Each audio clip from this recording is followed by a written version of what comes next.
राऊतांनी एक महत्त्वाचा दावा आजच्या दिवशी केलाय। त्या संदर्भात आपल्यासोबत बोलण्यासाठी राजकीय विश्लेषक प्रवीण पुरो हे जोडले गेले आहे। प्रवीणजी, जय महाराष्ट्र मध्ये आपलं स्वागत।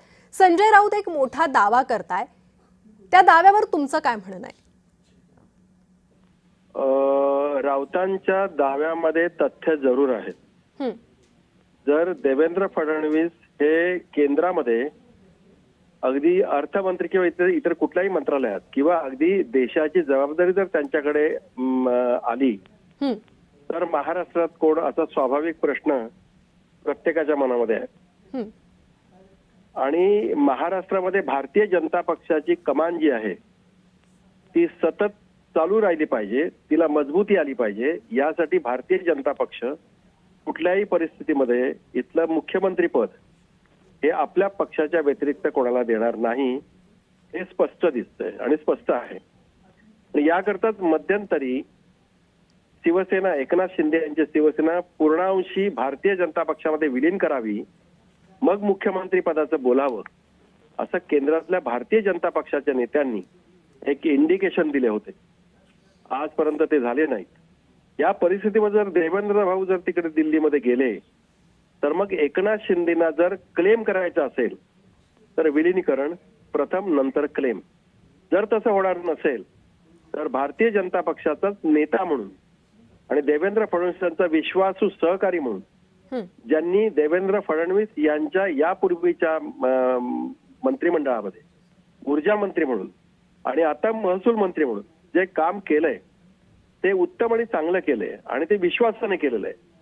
या सगळ्या पार्श्वभूमीवर देवेंद्र फडणवीस यांचा उत्तराधिकारी कोण असेल तर ते पहिलं नाव जे राऊतांनी सांगितलंय ते निश्चितच बावनकुळेंचं असू शकतं। एक विश्वासू सहकारी गिरीश महाजन आहेत, पण त्यांचं जे काही इम्प्रेशन आहे किंवा त्यांच्याविषयी जी काही महाराष्ट्रामधली एक चर्चा, स्वतंत्र चर्चा होते, ती पाहता गिरीश महाजन यांच्याकडे हे महत्वाची जबाबदारी दिली जाईल असं वाटत नाही। आणि त्यातला त्यात महत्वाचा नेता म्हणून, एक जबाबदार नेता म्हणून, भारतीय जनता पक्षाचा माजी प्रदेशाध्यक्ष म्हणून बावनकुळे यांचा क्लेम निश्चितच आहे आणि विश्वासू सहकारी म्हणून देवेंद्र फडणवीस त्यांचा पहिला विचार करतील हे स्पष्ट दिसतंय। अगदी प्रवीणजी, जर तरचीच गोष्ट होते, त्यामुळे बावनकुळे हे किती आश्वासक चेहरा असू शकतात मुख्यमंत्री पदासाठी?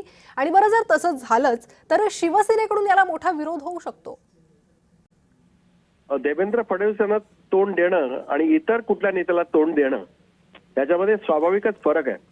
त्याच्यामुळे देवेंद्र फडणवीस जोपर्यंत आहेत तोपर्यंत त्यांना विरोध करणं एकनाथ शिंदे यांच्या शिवसेनेला तेवढं शक्य नव्हतं। पण जर बावनकुळे तिथे त्या जागी आले तर बावनकुळेनं कारभार करणं सहज शक्य नाही, सहज सोपं पण नाही। कारण एकनाथ शिंदे हे मुरलेले आहेत, ते मुख्यमंत्री पण होते आणि त्याच्याही शिवाय एकनाथ शिंदेच्या बरोबर मंत्रिमंडळामध्ये असलेले जे कोणी नेते आहेत शिवसेनेचे, त्यांची एक कर्तबगारी म्हणण्यापेक्षा त्यांची एक धाटणी जी आहे, म्हणजे अगदी ठोकताळेपणे म्हणता येईल की ज्या पद्धतीने ते कारभार करतात तो लक्षात घेता बावनकुळेंना महाराष्ट्रातली जबाबदारी सहज पेलता येईल असं म्हणता येणार नाही।